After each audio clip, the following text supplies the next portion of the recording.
আমি আমার জুলাই গণঅভ্যুত্থান যে প্রেক্ষাপটে শুরু হয়েছিল কোটা সংস্কার আন্দোলন এবং সেই প্রেক্ষাপটটা বর্ণনা করেছি। সেই প্রেক্ষাপট বর্ণনা করতে গিয়ে 2018 সালের আন্দোলন থেকে এটা শুরু হয়েছে এবং সেই সময়কার ঘটনা এবং পরবর্তীতে বিশ্ববিদ্যালয়ে যে রাজনৈতিক ঘটনাগুলিগুলো ঘটেছে, ডাকসু নির্বাচন সহ যে অন্যান্য ঘটনাবলী এবং 2024-এ যে হাইকোর্ট যে রায় দিল 5ই জুন কোটা প্রথাকে পুনর্বহাল করে 18 সালের পরিপত্রটাকে বাতিল করে, সেইখান থেকে শুরু হয়েছে এবং এর পরবর্তীতে সেই রায়ের প্রেক্ষিতে আমরা ঢাকা বিশ্ববিদ্যালয় সহ বিভিন্ন বিশ্ববিদ্যালয়ে যে কর্মসূচি নিলাম এবং 1 জুলাই থেকে সারা দেশে একযোগে যে বৈষম্যবিরোধী ছাত্র আন্দোলনের ব্যানারে আমাদের আন্দোলন সংগঠিত হলো এবং 1 জুলাই থেকে 14 জুলাই পর্যন্ত যে ঘটনাবলীগুলো ঘটেছে, বাংলা ব্লকেট কর্মসূচি, আন্দোলনে বিভিন্ন বাধা দেওয়া, মামলা প্রদান করা এবং 14ই জুলাই শেখ হাসিনার যে রাজাকার বক্তব্য দেওয়া, রাজাকারের নাতিপুতি হিসেবে আখ্যা দেওয়া, তার প্রতিবাদে শিক্ষার্থীদের রাজপথে নেমে আসা, 15ই জুলাই, 16ই জুলাই, 17 জুলাই যেই ঢাকা বিশ্ববিদ্যালয় সারা দেশে যে নির্মম ঘটনাবলীগুলো ঘটেছে, 15ই জুলাই ঢাকা বিশ্ববিদ্যালয়ে নারী শিক্ষার্থীদের উপর হামলা, হাসপাতালে গিয়ে হামলা করা হয়েছে আহত শিক্ষার্থীদের উপরে, 16ই জুলাই আবু সাইদ, ওয়াসিম সহ 6 জনের যেই শহীদ হওয়ার ঘটনা আমরা জানতে পেরেছিলাম সেই সময়ে, 17 জুলাই ঢাকা বিশ্ববিদ্যালয়ে গায়েবানা জানাজা সহ কফিন মিছিলে হামলা করা, আক্রমণ করা, বিশ্ববিদ্যালয় হলগুলো থেকে সবাইকে জোরপূর্বক বের করে দেওয়া এবং এর পরবর্তীতে যে 18ই জুলাই কমপ্লিট শাটডাউন, সারা দেশের ছাত্র জনতাকে নেমে আসার আহ্বান এবং এই পুরো ঘটনার পক্ষ থেকে কীভাবে ডিজিএফআই আমাদেরকে চাপ প্রদান করেছে, পুলিশের ভূমিকা, ছাত্রলীগের ভূমিকা, অন্যান্য বাহিনীর ভূমিকা, আওয়ামী লীগের রাজনৈতিক নেতৃবৃন্দের বক্তব্য, তাদের ভূমিকা, এই বিষয়গুলো এসেছে যেটা আমরা অভিজ্ঞতা লাভ করেছি আন্দোলনের সময়, সেই ঘটনাগুলোই আমি বলেছি এবং আজকে আমরা মূলত 18 এবং 19 জুলাই পর্যন্ত কমপ্লিট শাটডাউনের সেই সময়ের ঘটনাবলীগুলোটা ব্যাখ্যা করে আজকে জবানবন্দি আজকের মতো শেষ হয়েছে। 18ই জুলাই আমরা দেখেছি যে প্রাইভেট বিশ্ববিদ্যালয়ের ছাত্ররা, মাদ্রাসার ছাত্ররা সহ সারা দেশের সাধারণ মানুষ যখন নেমে এসেছে, বিশেষত প্রাইভেট বিশ্ববিদ্যালয়ে প্রচুর শিক্ষার্থী তখন আহত নিহত হয়েছে। ঢাকার বিভিন্ন পয়েন্টে, বাড্ডা, উত্তরা, মিরপুর, যাত্রাবাড়ি, এরকম ঢাকা সহ দেশের সব জায়গায় কিন্তু যখন নেমে এসেছিল পুলিশ কিন্তু নির্বিচারে গুলি চালিয়েছে সেই সময়, 18 তারিখ এবং 19 তারিখ।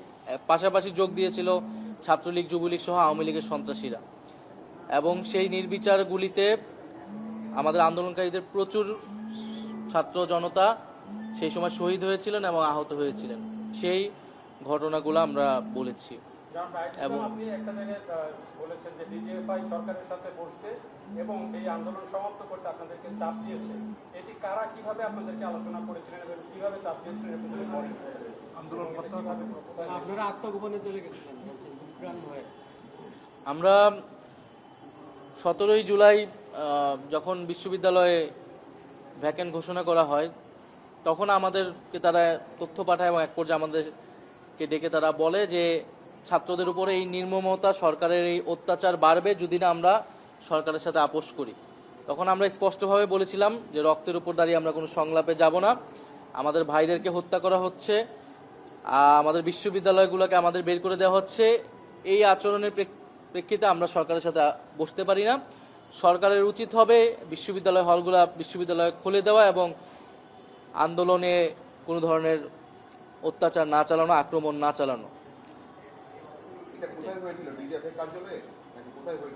না, ঢাকা বিশ্ববিদ্যালয় এলাকাতে। আপনি আরেকটা বলেছিলেন যে বিচার বিভাগের উপরে আপনারা বুঝে ফেলেছিলেন যে আস্থা পাচ্ছিলেন না, সরকার যখন বলছিল যে বিচার বিভাগের উপরে আস্থা রাখতে, আস্থাটা তখন হারালো কেন বা কি, কোন প্রেক্ষাপট? আপনি বলছিলেন যে বিচার বিভাগ সরকারিকরণ করা হয়েছিল। ডিজাইন, এলিগেন্স, বিউটি, সেরা পণ্য সবার জন্য জেভিকো।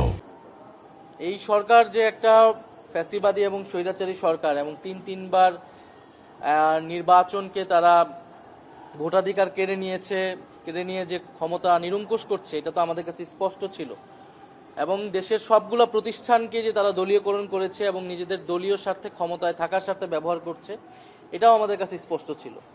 ফলে আমি বলেছি যে 18 সালে আমাদের সেই সন্দেহ রয়ে গিয়েছিল যে কোটা সংস্কার বা বাতিল কোনোটাই শেখ হাসিনা বা সরকার চাননি। সেই সময়ে আন্দোলনের প্রেক্ষিতে চাপের মুখে সরকার ঘোষণা দিয়েছিল এবং তার পরিকল্পনা ছিল সেটাকে সে যে কোনো সুযোগ পাওয়া মাত্র ফিরিয়ে আনবে, এবং সেটাই আমরা দেখেছি 2024 সালে ইলেকশনের পরে।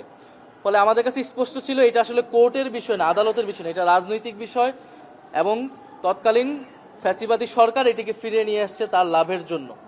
ফলে এই কারণে আমরা প্রথম থেকে আমাদের কাছে স্পষ্ট ছিল যে আমাদের দাবি আদায় হবে যদি আমরা রাজপথে আমাদের অবস্থান দৃঢ় করে রাখি।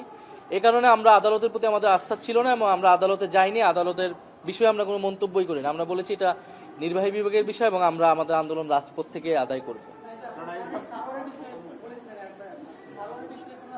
জি, আজকে এই বিষয়ে আচ্ছা, আপনি মিডিয়ার একটা প্রসঙ্গ বলেছিলেন যে প্রথমে বলেছিলেন মিডিয়া, পরে এটাকে ইলেকট্রনিক মিডিয়া বলেছেন। এটা কি আসলে ঢালাওভাবে মানে সব ইলেকট্রনিক মিডিয়ায় কি আসলে এই সময় দেখায়নি আপনাদের? আমাদের সেই দিনের প্রেক্ষিতে আমাদের যেটা আমার যেটা অভিজ্ঞতা ছিল, হয়তো অনেক মিডিয়া এর বাইরে ছিল বা চেষ্টা করেছে, আমরা পরবর্তীতে এগুলো শুনতে পেয়েছি, কিন্তু 18 তারিখ বা 19 তারিখ আসলে মিডিয়াতে আমরা আসলে দেখতে পাইনি। মিডিয়াতে বারবার কিন্তু দেখানো হচ্ছিল যে আন্দোলন স্থগিত হবে, সরকারের সাথে তারা বসবে, এরকম নানান বিভ্রান্তিমূলক তথ্য আসলে হেডলাইন করা হচ্ছিল। এবং আমরা মিডিয়া বা সাংবাদিকদের কাছে যে তথ্যটা পাঠাচ্ছিলাম এবং এত যে হত্যাযজ্ঞ চলছে সেটা কিন্তু টেলিভিশনে আসতেছিল না। সেই প্রেক্ষাপটে আমি বলেছিলাম যে মিডিয়াকে সেই সময়ের জন্য সরকার সম্পূর্ণভাবে নিয়ন্ত্রণে নিয়ে নিয়েছিল। শেষ প্রশ্ন, আপনি এই মামলায় কার অবশিষ্ট সাক্ষ্য দেবেন, আপনার এই মামলার প্রত্যাশা কি থাকবে?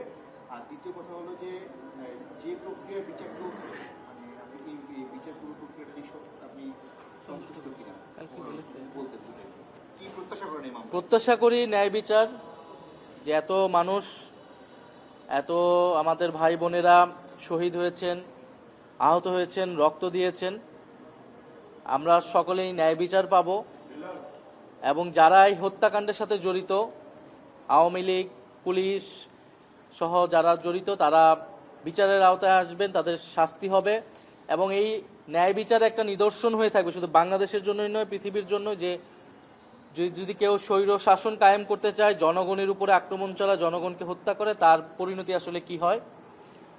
আর দ্বিতীয়ত আমি বলেছি যে এখন পর্যন্ত ট্রাইব্যুনালে আমরা সন্তুষ্টি জ্ঞাপন করছি, বিচার চলছে, কিন্তু মামলা কিন্তু আরো অনেকগুলো, এটা কিন্তু মাত্র একটা মামলা। ট্রাইব্যুনালে অনেক মামলা রয়েছে এবং সাধারণ কোর্টে আরো অনেক মামলা রয়েছে, গুমের মামলা রয়েছে। ফলে এই বিচারটাকে সার্বিকভাবে দেখতে হবে, কারণ আমরা যে সাধারণ কোর্টে যে মামলাগুলা, সেই মামলাগুলো সম্পর্কে কিন্তু আমরা তেমন ইতিবাচক কথা শুনতে পাচ্ছি না। শহীদ পরিবারদের সাথে যখন আমরা কথা বলি, অনেকে জামিন নিয়ে বের হয়ে যাওয়ার মতো ঘটনা ঘটতেছে বা সরকারের সেটা নিয়ে প্ল্যান কি, এই বিষয়ে আমরা আসলে জানতে পারতেছি না। ফলে সেই মামলাগুলো যাতে যথাযথ গুরুত্ব সহকারে দেখা হয়, এইটা আমাদের আবেদন থাকবে। একইভাবে এই মামলাকে শুধু যাতে, একটা তো রাজনৈতিক দিক যে শেখ হাসিনাকে আমি বিচারের আওতায় আনতেছি, আওয়ামী লীগ এনে থাকে, একইভাবে পুলিশ সহ, মিলিটারি সহ অন্যান্য বাহিনীর যারা এই জুলাই গণঅভ্যুত্থান সহ গুমের ঘটনায় যুক্ত, তাদেরকেও যাতে বিচারের আওতায় আনা হয়, কোনো বাহিনীর দেখে যাতে কেউ পার পেয়ে না যায়, সেটা আমাদের কাছে কিন্তু স্পষ্ট থাকতে হবে। কারণ আমরা দেখেছি গুমের ঘটনায় অনেক অভিযোগ এসেছে, আমি নিজে অভিযোগ দিয়েছি, ডিজিএফআই যেসব অফিসাররা আমাকে তুলে নিয়ে গেছে বা হেনস্থা করা হয়েছে।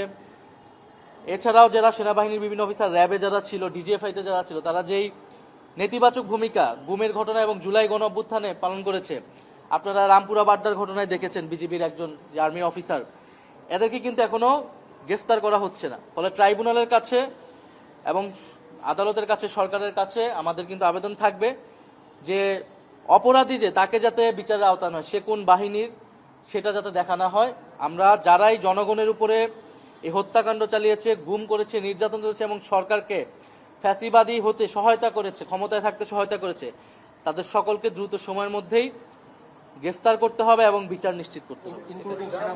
অফকোর্স একটু বলবেন, আপনি 14 এবং 15 তারিখ, 14 তারিখে প্রধানমন্ত্রীর বক্তব্য এবং 15 তারিখ ওবায়দুল কাদেরের যে বক্তব্য, এই দুটি বক্তব্য আপনাদের আন্দোলনে কি ধরনের ঘিরে ছিল বা কতটুকু উস্কানি দিয়েছিল, একটু বলবেন। আপনি সাক্ষ্য বলেছেন 14 জুলাই আমাদের প্রত্যাশা ছিল সেই সময় যে শেখ হাসিনা এসে হয়তো আন্দোলন পক্ষে কথা বলবে, কিন্তু আমরা দেখলাম যে আন্দোলনের বিপক্ষে মুক্তিযোদ্ধা কোটার পক্ষে অবস্থান এবং শিক্ষার্থীরা যারা আন্দোলনকার তাদেরকে রাজাকারের বংশধর রাজাকারের নাতিপুতি হিসেবে ট্যাগ দেওয়া হয়, সেটা শিক্ষার্থীদের জন্য ছিল অমর্যাদাকর, তাদের অভিভাবকদের জন্য ছিল অপমানজনক এবং সবাই ক্ষুব্ধ হয়ে কিন্তু শুধু ঢাকা বিশ্ববিদ্যালয় না সারা বাংলাদেশের শিক্ষার্থীরা ছেলেরা মেয়েরা কিন্তু রাস্তায় নেমে সেই রাতে এটার প্রতিবাদ জানিয়েছিল এবং এই বক্তব্য প্রত্যাহারপূর্বক শেখ হাসিনাকে ক্ষমা চাওয়ার দাবি জানিয়েছিল।